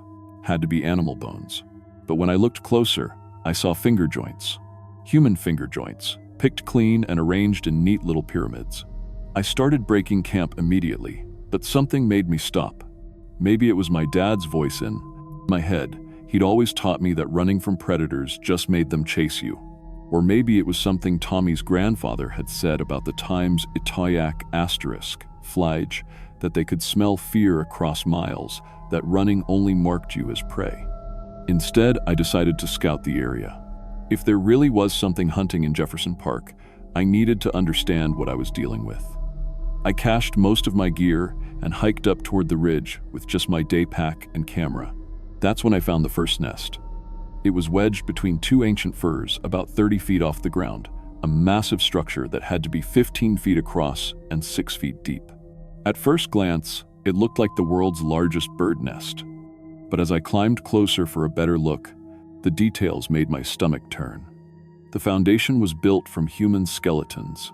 Rib cages formed the basic framework, with arm and leg bones woven through like rebar. But these weren't old bones. Some still had dried, flesh clinging to them, tattered clothing caught in the joints. And scattered throughout the structure were personal items: wallets, driver's licenses, hiking gear, cell phones. I found Sarah Chen's license first. Portland address issued 2 years ago. She'd been reported missing during a solo hike in the Jefferson Wilderness 18 months back. Next to her license was a Bend, Oregon ID for Michael Kowalski, missing for 3 years. Then Jennifer Walsh from Eugene, gone for 5 years. But it was the newest addition that made me drop my camera. A fresh Oregon driver's license for David Park, issued just 2 months ago. According to the missing person reports I'd seen at the gas station, David had vanished during a day hike in this exact area 6 weeks back.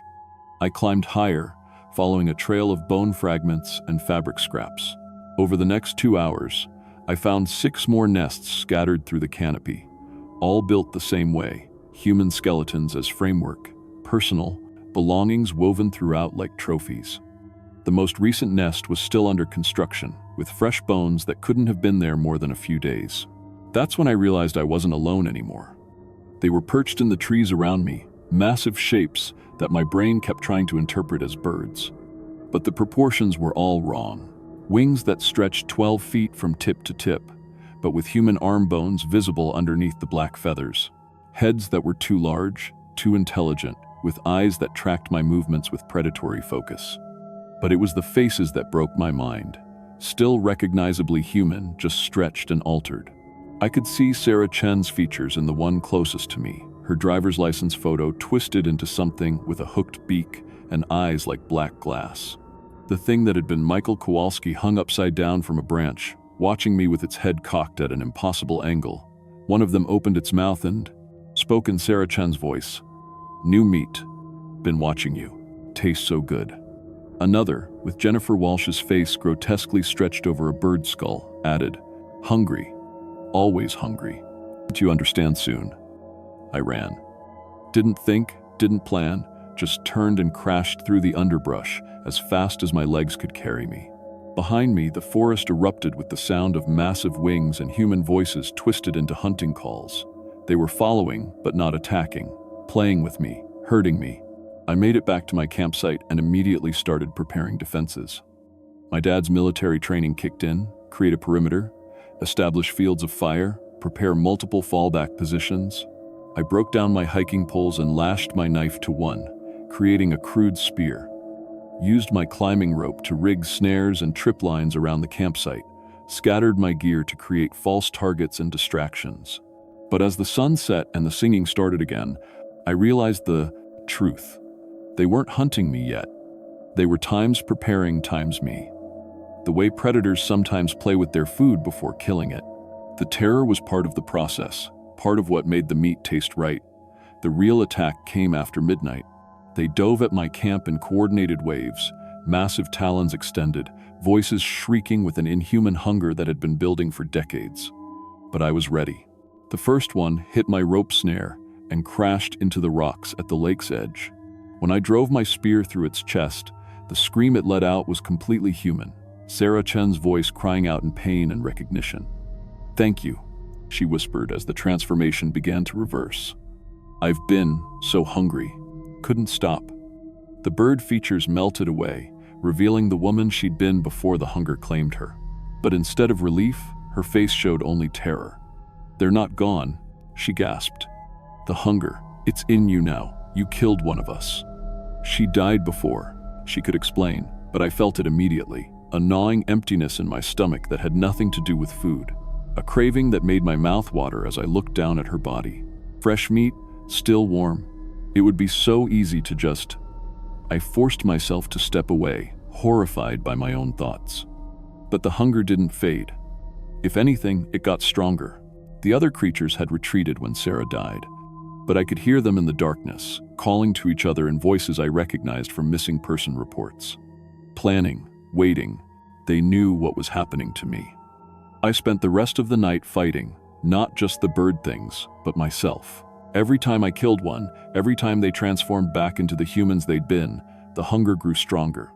Michael Kowalski begged me to eat him as he died. Jennifer Walsh promised it would make the craving stop, just for a little while. By dawn, I'd killed 7 of them. 7 people who'd been trapped for years in a cycle of cannibalistic hunger, transformed into predators but still conscious, still suffering. And with each death, I could feel myself changing. My fingernails had grown longer, sharper, my teeth felt wrong in my mouth. And the hunger. God, the hunger was everything now. I understood why they'd been singing. It was the only way to distract themselves from the constant gnawing need. But worst of all, I could smell other people. Hikers on trails miles away, their scent carrying on the wind like a dinner bell. I knew where they were, how fast they were moving, how easy it would be to catch them. I tried hiking out, but my body wouldn't obey. Every step away from the park felt like walking through molasses. The curse, Because that's what this was. Tommy's grandfather had been right about everything. The curse was tied to this place. The times Itayak times couldn't leave. They were bound here, doomed to hunt in the same territory where they'd first broken the taboo against consuming human flesh. That was 3 days ago. I'm writing this on my laptop while I still can. While I'm still human enough to remember why this matters. The transformation is accelerating. My reflection in the lake shows features that are starting to stretch, eyes that are going black. Soon I won't be able to hold a pen or type on a keyboard. The others have accepted me into their flock.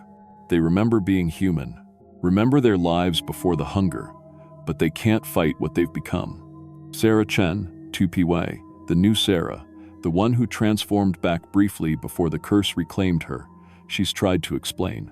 The original times Itayak times were cursed by tribal medicine men during the famine winter of 1847. But the curse doesn't die with the original victims. It spreads to anyone who kills them, anyone who's exposed to their deaths. We don't hunt random hikers anymore. We're more selective now, more careful. We take people who won't be missed immediately. Loners, drifters, people running away from their lives like I was. The hunger is too strong to resist, but we've learned to be smart about it. I can hear them singing now, calling me to join the evening hunt. There's a solo backpacker camped about 2 miles south. I can smell his fear from here. He's been having nightmares all night, probably sensing our presence without understanding what it means. My hands are changing as I type this. Fingers getting longer, nails turning to claws. Soon, I won't be able to work a keyboard anymore. Won't be able to remember why human words matter. If you're reading this, stay away from Jefferson Park.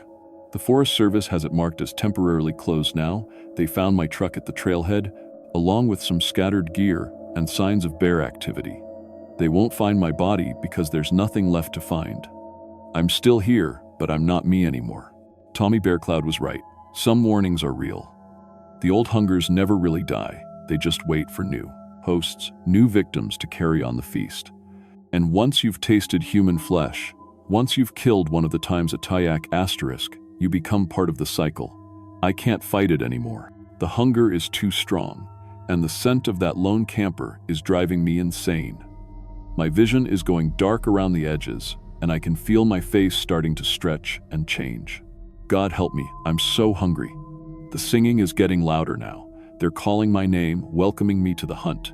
I can smell the fierce sweat of our prey, can almost taste the warm blood, the fresh meat that will satisfy this craving for just a few precious hours. I'm going to leave this laptop here, hidden under some rocks. Maybe someone will find it someday and understand what really happened in Jefferson Park. Maybe they'll be smart enough to stay away, but probably not. The hunger always finds new victims. And now, God forgive me, I'm going to help it feed. The feast begins tonight. Asterisk. This laptop was discovered by In-Team 500, a Forest Service cleanup crew 6 months after Marcus Thompson was reported missing. The area remains closed to public access. Of the 7 campers who have disappeared in the Jefferson Park area since Thompson's disappearance, none have been found.